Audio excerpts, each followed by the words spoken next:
Gaza में Israeli defence forces के बहुत भीषण हमले हो रहे हैं। सेंट्रल गाजा में जबरदस्त बमबारी कर रहा है इजराइल। हमले में एक पूरी इमारत जमींदोज हो गई। ये देखिए तस्वीरें, और ऐसी तस्वीरें गाजा से आना अब आम हो गया है। रिफ्यूजी कैंप पर भी हमले किए गए हैं, शरणार्थियों पर भी हमले किए गए हैं, और भारी संख्या में गाजा में आम लोगों की भी जानें जा रही। ये तस्वीरें आप देखिए किस तरह से एक पूरी इमारत को तबाह कर दिया गया। तो गाजा के बाद दूसरी तस्वीर रूस यूक्रेन फ्रंट की, जहां विनाशक हमले जारी हैं। सुखोई 34 से फैब बॉम्ब गिराए गए, और डेनोप्रोतर्विस्क में ही रूस की बमबारी को लेकर यह खबर है, जहां यूक्रेन के सैन्य ठिकानों को किया गया टारगेट।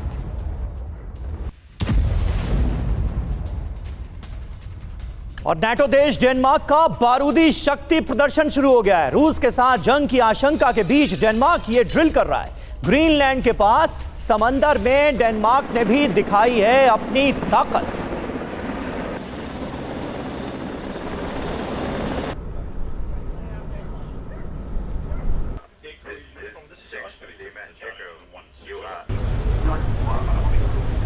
तो तीन बड़ी खबरें तस्वीरों के साथ इस वक्त आपके सामने। हमले में देखिए गाजा में कैसे पूरी इमारत जमींदोज हो गई। वहीं यूक्रेन के सैन्य ठिकानों को रूस लगातार बड़े पैमाने पर टारगेट कर रहा है, और रूस के साथ जंग की आशंका के चलते ग्रीनलैंड के पास समंदर में डेनमार्क अपनी ताकत दिखा रहा है।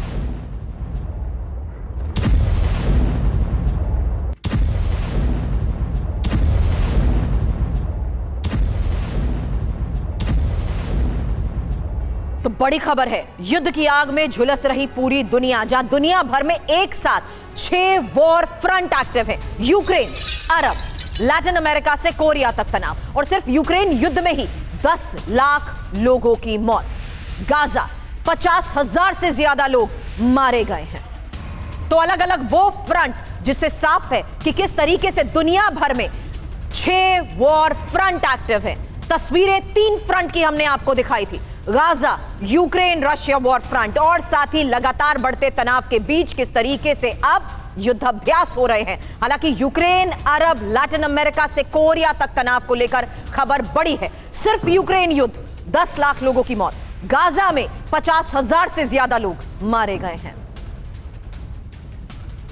तो अलग अलग वॉर फ्रंट की एक एक तस्वीर हम आपको दिखा रहे हैं, जहां साफ है कि किस तरीके से युद्ध के हालात बड़े तरीके से तनाव की स्थिति को एक्टिव करने के बाद अब वॉर एक्सरसाइजेस, ड्रिल्स भी एक्टिव हो चुकी हैं। और यही वजह है कि लगातार हो रहे शक्ति प्रदर्शन के बीच तस्वीरें सामने आ रही हैं हर फ्रंट से। थोड़ी देर पहले हमने आपको नेटो देश डेनमार्क के बारूदी शक्ति प्रदर्शन की वो तस्वीर दिखाई, जहां रूस के साथ जंग की आशंका के बीच ड्रिल को लेकर खबर है। ग्रीनलैंड के पास समंदर की ताकत दिखाई गई, जिससे साफ है कि कैसे अलग अलग फ्रंट पर अब तनाव बढ़ चुका है। फिलहाल दुनिया भर में एक साथ 6 वॉर फ्रंट एक्टिव है, और यूक्रेन, अरब, लैटिन अमेरिका से कोरिया तक तनाव। हालांकि मेरे सहयोगी समीर अब आपके सामने इंफॉर्मेशन रखेंगे कि कौन कौन से ऐसे फ्रंट है जिसके बिना पर कहना गलत नहीं होगा समीर कि सिर्फ 6 नहीं बल्कि 9 ऐसे अलग अलग फ्रंट हैं जहां पर तनाव की स्थिति के बीच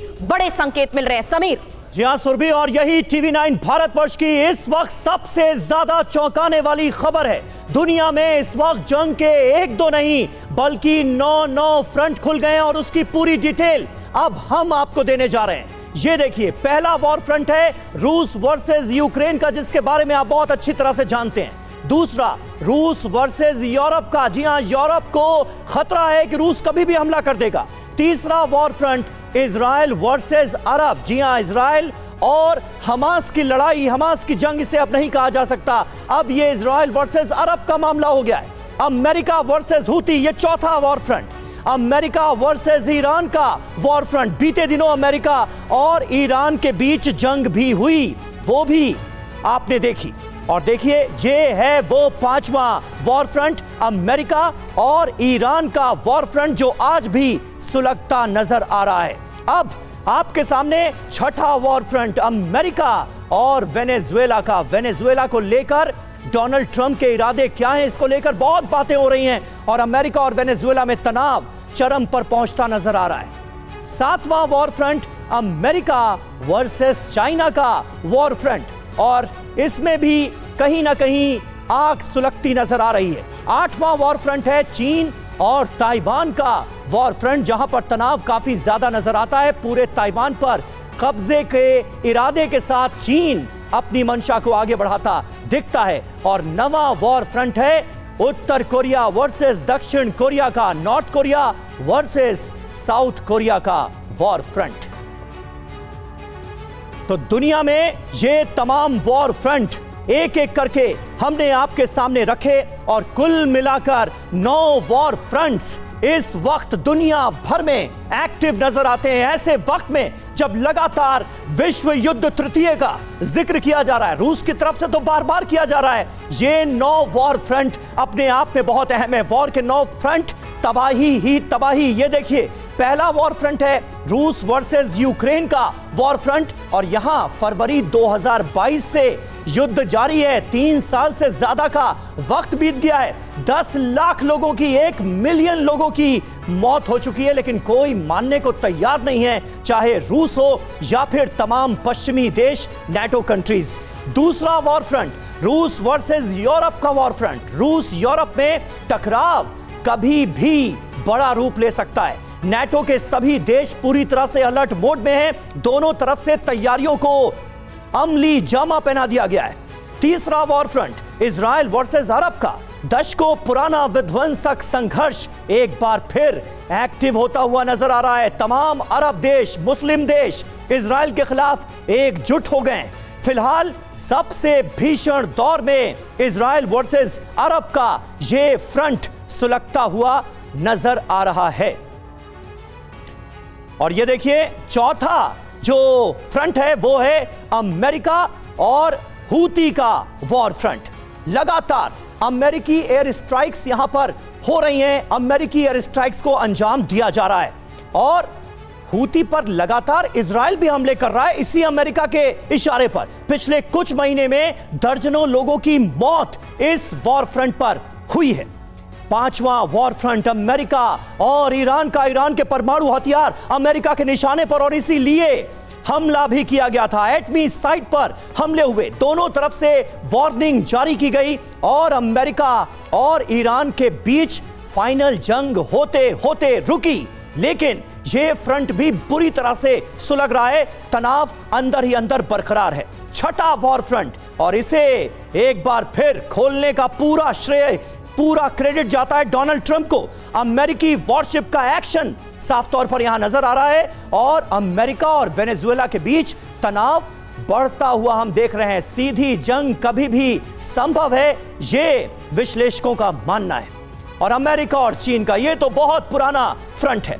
दक्षिण चीन सागर में एक बार फिर तनाव बढ़ता हम देख रहे हैं। नौसैनिक टकराव के हालात यहां पर इस फ्रंट पर बनते नजर आ रहे हैं। और 8वां वॉर फ्रंट चीन वर्सेस ताइवान का। ताइवान पर पूरी तरह से कब्जे की मंशा चीन रखता है और अपने इरादों को अमली जामा पहनाने की तैयारी कर रहा है। चीन का सैन्य दबाव और अभ्यास यहां पर चल रहा है। ताइवान रक्षात्मक तैयारियां कर रहा है, डिफेंसिव मोड में नजर आ रहा है। बार बार ताइवान के एयर स्पेस को वायलेट करता है चीन। 9वां war front North Korea versus South Korea का। 1953 में जो युद्ध हुआ उसमें न जाने कितने लोगों की मौत हुई। सीमा पर तनाव है, झड़पें अभी भी जारी हैं और नॉर्थ कोरिया के इरादे रूस और चीन के राष्ट्राध्यक्षों से मिलने के बाद किम जोंग उनके इरादे कुछ ज्यादा ही आक्रामक नजर आ रहे हैं। तो दुनिया के अलग अलग हिस्सों में वॉर के ये जो 9 फ्रंट्स हैं वो हमने आपके सामने रखे और इन तमाम वॉर फ्रंट्स पर तनाव बढ़ता हुआ आज की तारीख में हम देखते हैं। होने क्या वाला है ये अपने आप में वो बड़ा सवाल है जिस पर हम करेंगे चर्चा। हमारे साथ कुछ बहुत खास मेहमान इस वक्त मौजूद हैं। मेजर जनरल वी के दत्ता हमारे साथ मौजूद हैं। ग्रुप कैप्टन डॉक्टर डी के पांडे हमारे साथ मौजूद हैं और डॉक्टर संदीप त्रिपाठी विदेश मामलों के जानकार भी हमारे साथ मौजूद हैं। सबसे पहले डॉक्टर संदीप, शुरुआत में आपसे करना चाहूंगा, ये 9 फ्रंट्स हमने सामने रख दिए अपने दर्शकों के पूरी डिटेल के साथ। क्या एक बार फिर तृतीय विश्व युद्ध के आसार बनते हुए नजर आ रहे हैं? और ये जो 9 वॉर फ्रंट्स हैं इनमें से वो कौन कौन से ऐसे वॉर फ्रंट्स हैं जो उसके लिए जिम्मेदार हो सकते हैं अगर वर्ल्ड वॉर 3 की नौबत आई? आपको क्या लगता है, आकलन क्या है? देखिए समीर जी, हम अक्सर वर्ल्ड वॉर 3 की बात करते हैं, लेकिन वो सिचुएशन वर्ल्ड वॉर 3 की इसलिए मैं नहीं मानता क्योंकि आज की डेट में जितने भी आप वॉर फ्रंट बता रहे हैं सबका अपना कहीं ना कहीं इनडायरेक्टली और इंडिविजुअली कनेक्शंस है। फॉर एग्जांपल यदि मैं बात कतर की करूं, कतर कल तक अमेरिका का बहुत अच्छा दोस्त था, इजराइल के साथ हाँ में हाँ मिला रहा था। आज यदि इजराइल ने कतर पर अटैक किया तो तुरंत वो इस्लामिक सॉलिडरिटी की बात करने लगा।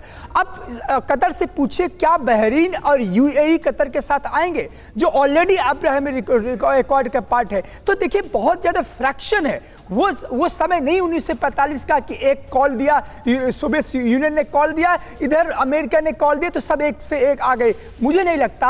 हाँ, ये जरूर है कि इस समय वॉर जोन पर दुनिया खड़ी हुई है, लेकिन ये बहुत कम ऐसे। आप देखिए कि जब ईरान इजराइल का कॉन्फ्लिक्ट चल रहा था तो रशिया और उधर चाइना दोनों म्यूट रिस्पॉन्स कर रहे थे, खुलकर ईरान के साथ नहीं आ रहे थे। तो यही वजह है कि आज के इस डेट में 21वीं सदी में हर राष्ट्र अपना हित चाहता है। हाँ, अभी हम जिक्र कर रहे थे नाटो की। आप देखिए पोलैंड पर और जब रोमानिया पर ड्रोन अटैक हुआ तो सारे लोग शांत हो गए।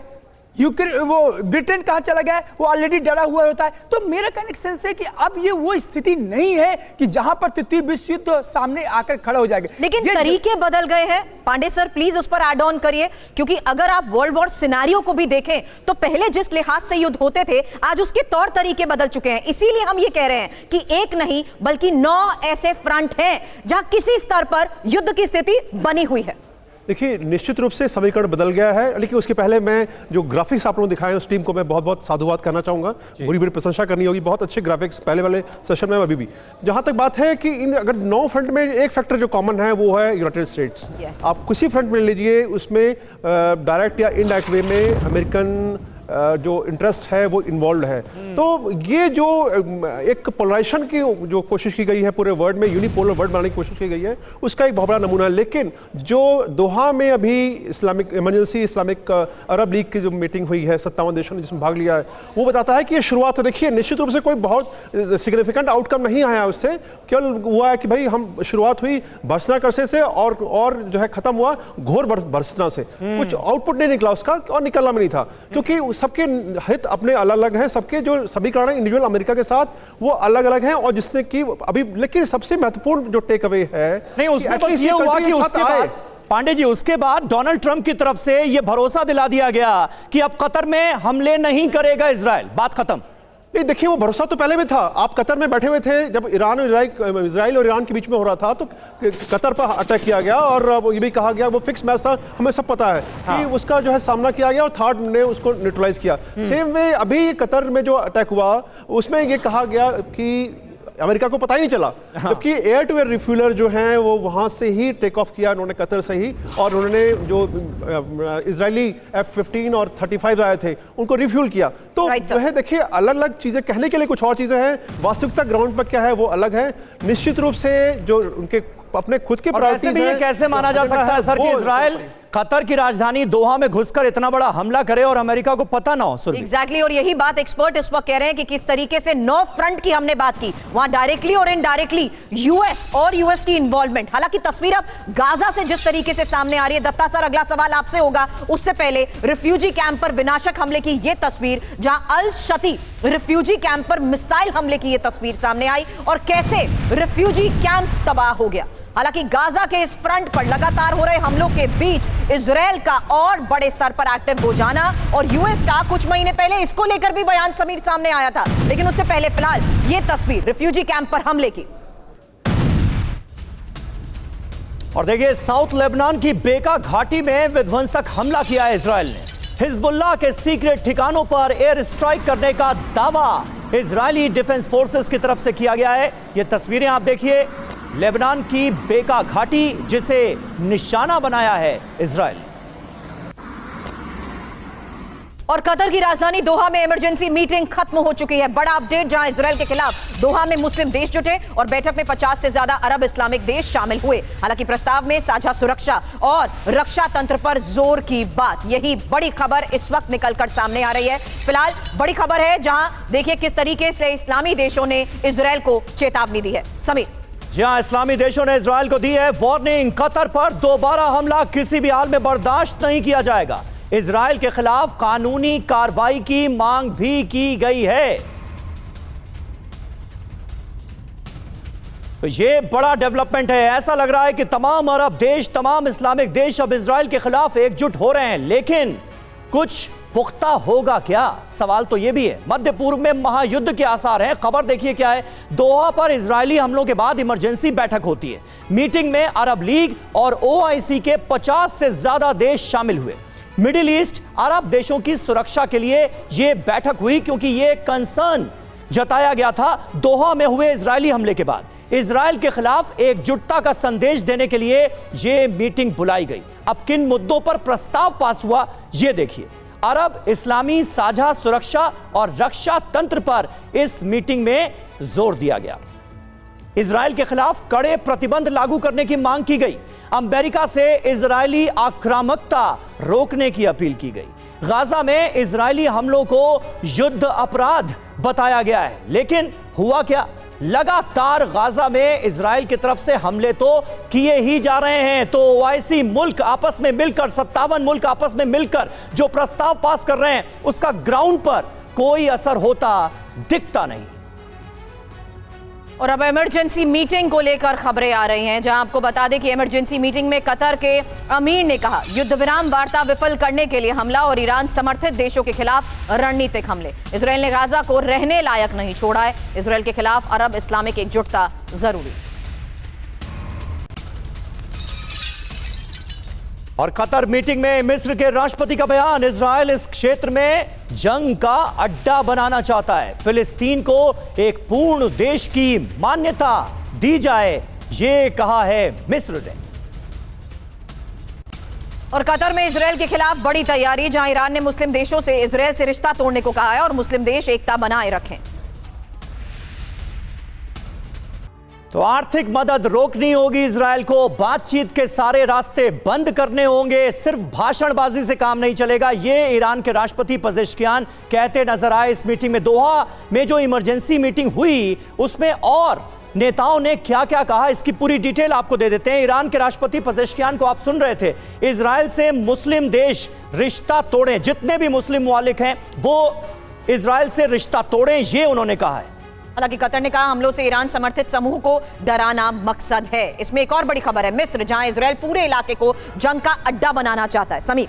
जी हां, मिस्र का रुख भी हमने देखा। इजराइल को लेकर लगातार इस मीटिंग में हमले बोले गए हैं, बयानात दिए गए हैं, लेकिन ग्राउंड पर इसका असर पड़ता हुआ इजराइल के रुख पर नजर तो आ नहीं रहा है। यह भी साफ तौर पर नजर आता है। ऐसे में दत्ता जी, किस तरह से आप इस डेवलपमेंट को देखते हैं? और अरब देश अगर साथ आ गए तो इजराइल पर आने वाले वक्त में क्या असर पड़ सकता है? अभी एक छोटा सा हल्का सा दबाव अमेरिका पर पड़ता नजर आया है और अमेरिका भी एक फॉर्मेलिटी वाला स्टेटमेंट देकर कहीं ना कहीं बात को खत्म करने की कोशिश में लगता है कि हां, अब इजराइल हमले नहीं करेगा। बिल्कुल, देखिए ऐसा है कि बहुत विडंबना है।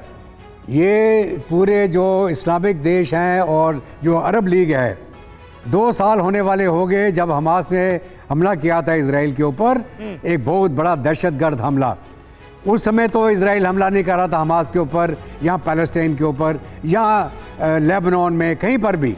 तो इन्होंने खुद अपने पैर पे कुल्हाड़ी मारी और अभी इजराइल उस नासूर को जड़ से ख़त्म करने में लगा हुआ है। और उसने ये माना है कि जब तक हमास कायम रहेगा यहाँ पर कोई पीस नहीं हो सकता, क्योंकि हमास का स्टेटेड ऑब्जेक्टिव है इजराइल की तबाही, और वही ऑब्जेक्टिव है ईरान का कि इजराइल को तो इस दुनिया में रहने का कोई हक ही नहीं है। तो अगर ये 1967 में, 1973 में पूरे अरब मुल्क मिलके भी इजराइल को नहीं हरा पाए, 2 साल से जो लगातार इजराइल हमला कर रहा है पैलेस्टीन के ऊपर, उसके बाद हिजबुल्लाह पे, उसके बाद हूती पे, उसके बाद ईरान पे, तब क्यों नहीं एकजुट हो गए? ये एकजुट हो ही नहीं सकते। ठीक बात है। इनके अपने इंटरेस्ट लगातार एक के बाद एक नए फ्रंट्स खोलता हुआ नजर ही आ रहा है और गाजा को तो पूरी तरह से फ्लैटन करने पर आमादा है। अभी जो इरादे नजर आ रहे हैं वो तो गाजा पर संपूर्ण कब्जे के हैं। बहुत बहुत शुक्रिया आप सभी का हमारे साथ इस बातचीत में जुड़ने के लिए।